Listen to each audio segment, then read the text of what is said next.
Hello and welcome into the Fog.net podcast. My name is Michael Swain, the Kansas beat writer for 24/7 Sports. Really excited about the episode we have coming your way today. We're talking to Chris Anderson of earsports.com. He covers West Virginia for 24/7 Sports. We're going to take a deep dive into this weekend's matchup with two teams that are, I think, in pretty similar situations to start the year. KU is 1-2. West Virginia is 1-2. West Virginia's two losses have come against Penn State and Pitt, and their win has come against Albany, where KU, obviously KU fans, the loss comes to UNLV and Illinois, and the win comes against Lindenwood. It's a big game for both teams. Chris, we were just talking about this before we jumped on, the vibe around West Virginia. What's it like being around the team right now? It doesn't seem like it's a very super happy or upbeat environment right now. No, I think fan discourse is at an all-time high, which is kind of saying something considering what's gone on over the last few years. And there's been a couple different times throughout his tenure that Neil Brown has been on the hot seat already. So to say that things are worse now than before, it's not recency bias. I think fans are really upset. Last year gave some hope with the 9-4 season.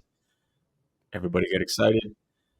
Penn State, yeah, they didn't look great, but I don't know how many people were expecting to go in and beat, a top 10 Penn State team right off the bat. But the showing against Pitt, the falling apart of the defense, and we can talk about that more in a bit, and just the way they lost. That's twice in 3 years where West Virginia in-game win probability was in the 90% or above. It was 98% in this game, and they lost to their most hated rival. It's just not going to sit well. What were the expectations going into this year? Obviously, you mentioned how well West Virginia did last year.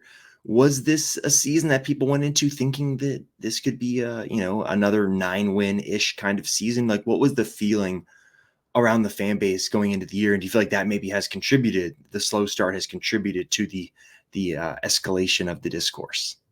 Yeah, I think the expectations were an 8, maybe a 9-win team, that this was a team that had the vast majority of its offense coming back, a lot of key players on defense coming back, retained a large percentage of their talent, fought off the transfer portal, which is not something that West Virginia had done well in years past, and had actually done well this past year, brought in some guys that people were excited about. I said, hey, this could be it. This could be the year that, or not the year that it's,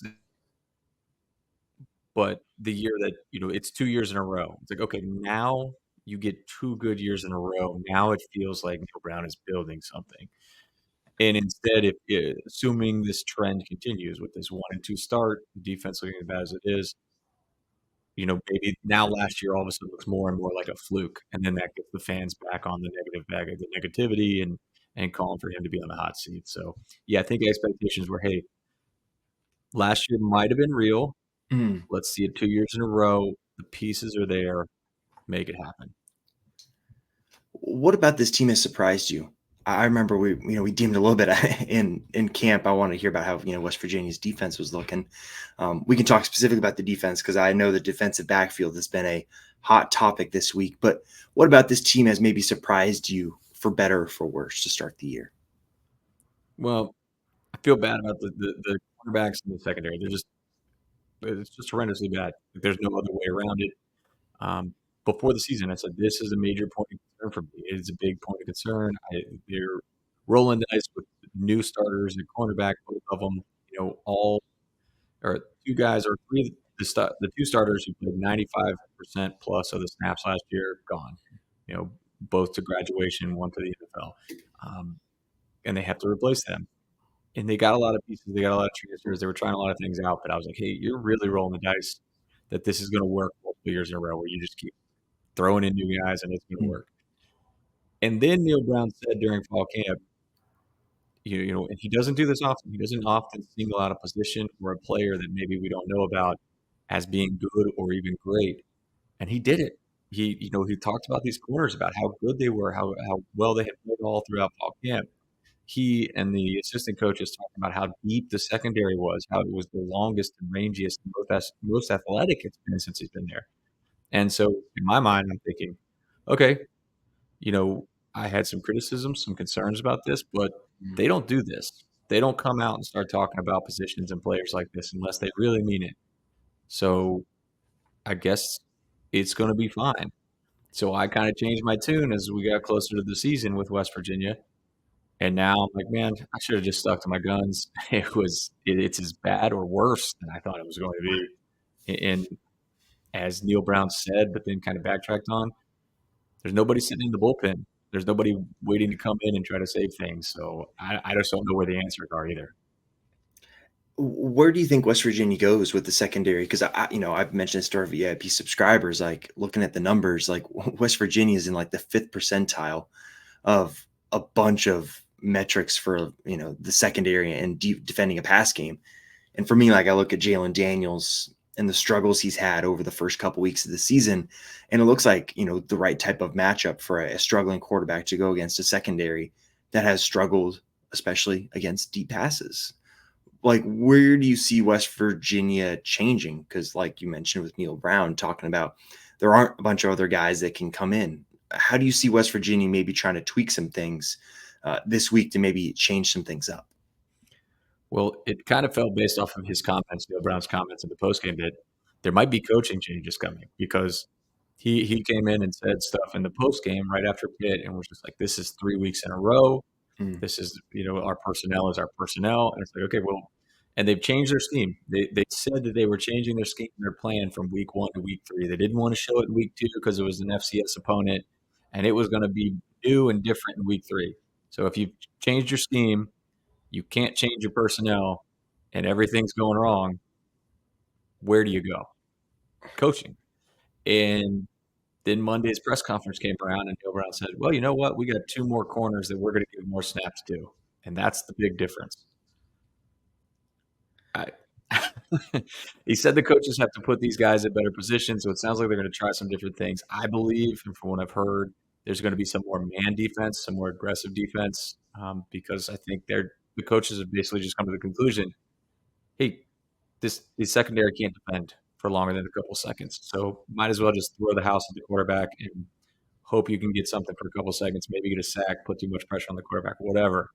yeah. But yeah, in the span of 36 hours, he went from we have no more moves on personnel. The personnel is our personnel. There's nobody in the bullpen to, hey, we're going to try these other new 2 guys at corner, and maybe that'll fix some problems. So I think they're out of answers. I think, it's hard. You're only 3 games into the season, and you're pretty much out of answers here. So I don't know what their next move is. Who are those 2 guys that you think Neil Brown might do? Are they younger players that maybe haven't played a lot? Are they experienced guys that maybe have been special teams or depth guys? Who are some of those guys? So the 2 guys that they specified were TJ Crandle, who's a transfer from Colorado State. He was fine last year at Colorado State. He's still young. I think he's a redshirt sophomore. He's only his second year, or his first year at West Virginia, second year in college. So still kind of young, but they're going to give him more reps. He's only had a handful of snaps so far this season. The other is Jacoby Spells, who's in his 3rd year of the program. He's had some spot duty, some big plays. I believe it was a couple years ago in Morgantown in that game that Kansas won in double overtime. I think Spells had an interception. He might have returned for a bunch of yards in that one too.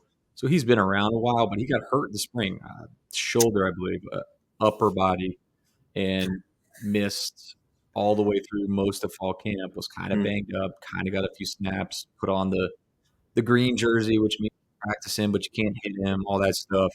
yeah. And now they're saying they think he's close to 100%, so he's going to get more reps. We'll see. He was one of the highest rated recruits that West Virginia's ever signed to the defensive backfield, so there's hope. But 3 years in, you're kind of hoping you would see more than that before you're throwing him in as your last resort. Yeah. Yeah, that makes sense. Well, you mentioned trying to get after the quarterback and playing, man defense, be aggressive.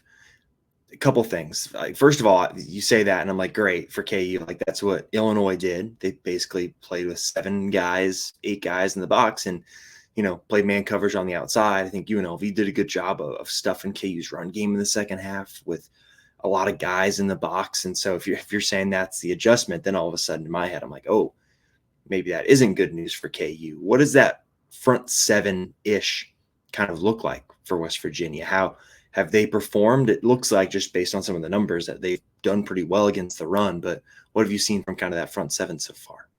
Yeah, the defensive line is solid. It's not as deep as it's been in the past. Hmm. They suffered an injury to Edward Vistaranen against Albany, and that hurts. I mean, because he was the most consistent. Was he explosive? Was he a guy that's going to get 8 to 10 sacks? No, but he was your consistent kind of B to B plus kind of play every single game.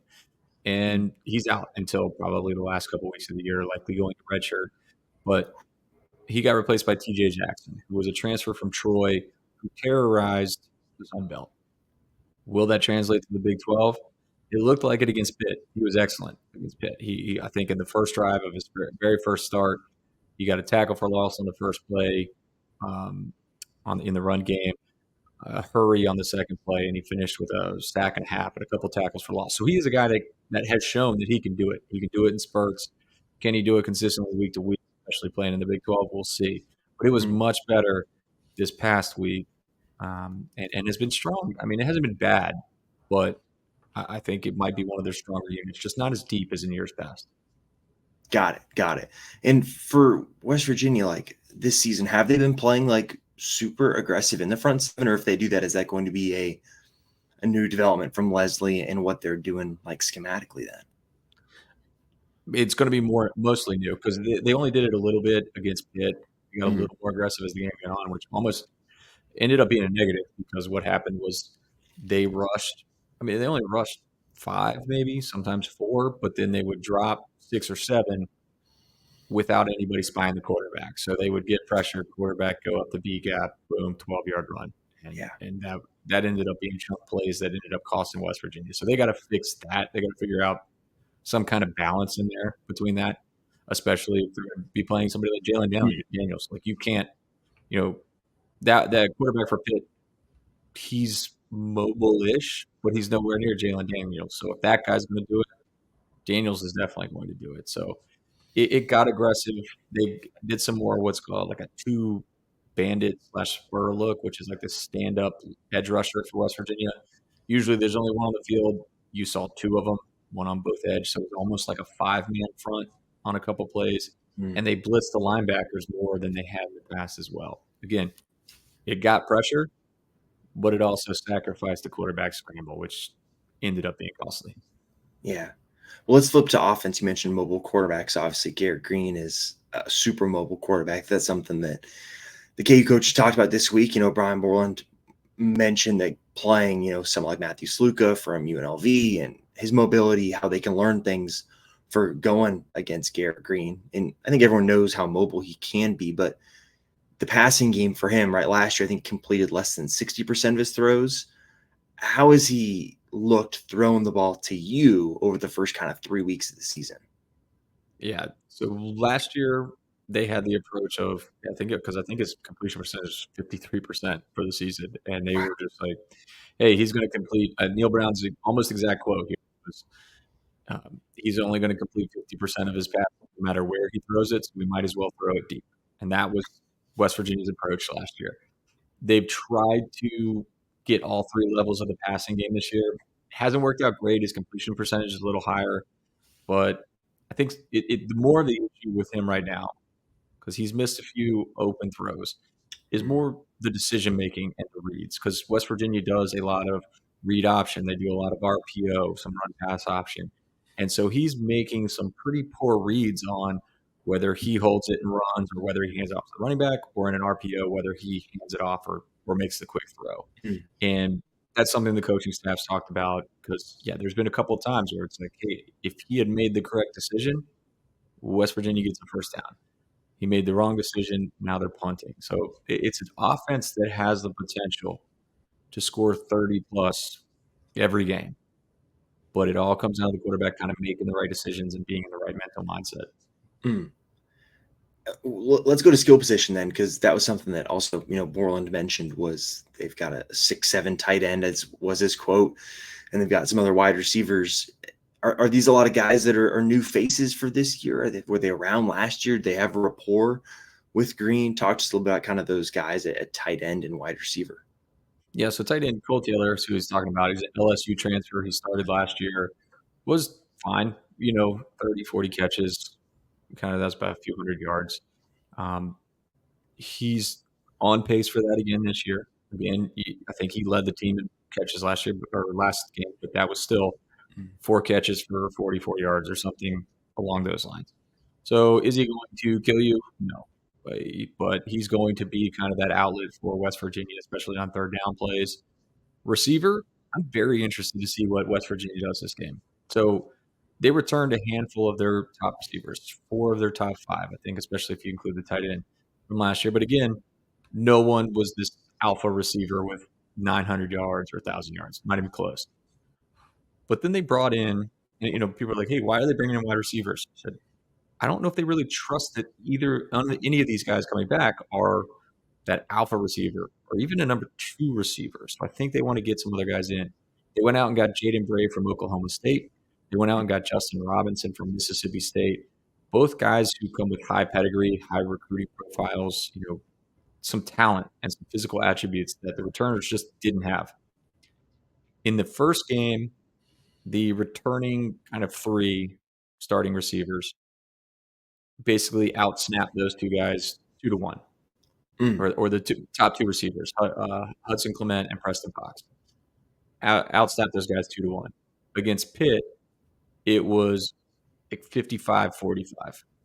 So it's getting closer and closer. And in that Pitt game, 2 of the biggest plays made by wide receivers, one was a one-handed touchdown catch by Justin Robinson, and one was like a 40-yard gain by Jaden Bray. Mm. I think this is the game where the snaps flip over the 50-50 mark, and those 2 guys start getting more than 50% of the snaps now. Interesting. All right, that'll be something to watch then to see how they do, and that'll be a good matchup with, Kobe and Mello, and I think Kobe will be looking for a similarly impactful performance that he had last time KU played at West Virginia. Running back, CJ Donaldson, man, he looks the part. What have you thought about the way he started the season? And Brian Borland mentioned a 1-2 punch too. So what exactly does that dynamic look like with Donaldson and West Virginia's other running backs? Yeah, so Jaheim White was explosive last year, averaging like 9 yards a carry as a true freshman. He is someone who's probably 5'7", about 170 pounds, but as fast as can be. CJ Mm. Donaldson, as you said, like 6'2", 210, 220. So 2 very different backs. Donaldson is at his best when it's take ball, run forward. Don't think just run forward. I'm not sure West Virginia's put him in the best situations with that. They've done a lot of stretch run plays to the outside, some outside zone stuff where he has to make reads and be patient. Again, and for those listening, drink West Virginia fans, he's a converted tight end. That's everybody's favorite story when he plays on ESPN. He played tight end all through high school. Didn't play running back until he got to West Virginia. So he's still learning, even though he's, going into this 3rd season of his college career. He's still learning the nuances of the position. So again, he's still best when it's grab ball, run forward. And Jaheim White is one of those guys that he's probably your best option on the outside and making big plays with his speed. Hmm. Well, I really liked what White showed a little bit when I was watching some clips from last year. Name slipped my mind a little bit, but yeah, he's an electric runner. Offensive line, how is that group looking? Because it's something that I think is really hard to pick up on sometimes. Obviously, I think Pitt's got a pretty solid defensive line, and it seems like West Virginia's offensive line did fine in that game. Where are kind of those strengths and weaknesses of that front 5 for West Virginia? Yeah, I think it's probably been the strength of the team. I think, you lose an All-American and a guy who's starting as a rookie in the NFL, and Zach Frazier, Mm. who has been starting at center for 3 years and was the starting left guard the year before that. So he's been a starter for 4 seasons. You lose him, you're going to go backwards. I don't care about anything else. You're going to go backwards. And then you also lose your starting right tackle, Doug Nestor. But because of a handful of injuries and a little bit of rotation, West Virginia still returned 5 guys who started at least 4 games last year on the offensive line. They returned, I think it was 3,000 snaps between those 5 guys just from last season. And Penn State looked rough, but almost immediately after the game, or I think it might have been the Monday press conference with Neil Brown, he said, after reviewing the film, the offensive line was actually pretty good. We had other issues, but it wasn't offensive line. And then they were excellent against Albany, and they were very, very good against Pitt. So I believe this is going to steady itself and be probably the most consistent and strongest part of this team. Mm, that's interesting. Yeah, I'll be watching that matchup then for KU because I think KU's defensive line has shown some really good things, especially at, defensive tackle. KU fans are well aware of the way Tommy Dunn and Caleb Taylor have played, Jeremy Robinson at defensive end. For you, what's kind of your overall vibe on this game then? I think and both fan bases are in the we both suck. The season's over. We're both terrible. I loved the discourse on Sunday when I posted the betting spread for the week, and all it was West Virginia fans bet on Kansas, bet on Kansas. Kansas fans bet on West Virginia. What do you see in this game? What do you think are going to be some of the things that you're looking for? Or how do you see this one playing out? Yeah. This must be the desperation game for both teams, I feel like. 1 and 2, and Yeah. it's your first game in the Big 12. Like, it's not getting any easier from here. Hmm. After Kansas, I think West Virginia plays 3 straight ranked teams, and then the 4th team after that was a team that was ranked previously. So, and obviously Kansas was ranked as well. I think Arizona being the other team, the 4th team down the road. So this is a stretch where again, nobody cares like how hard it is. Like, you have to come out and play, and I think both teams realize that, both coaching staffs realize that. So Yeah. it's going to be desperation mode. I'm really excited to see it because of that reason. I think there's going to be some weird and crazy stuff going on in this game. Both teams trying new things, just anything they can to get a win. So I think that's what's going to make this game so fun and exciting on Saturday. Awesome. I love it. Well, Chris, thanks a bunch for jumping on the podcast. For folks that are looking to find some of your work, where all can they find you on the social media channels and also the website? Yeah, we're at earsports.com. That's EERsports.com. And you can find me on Twitter at CMAnderson247. Awesome. Thanks a bunch, Chris. Really appreciate it. No problem. Thanks for having me on.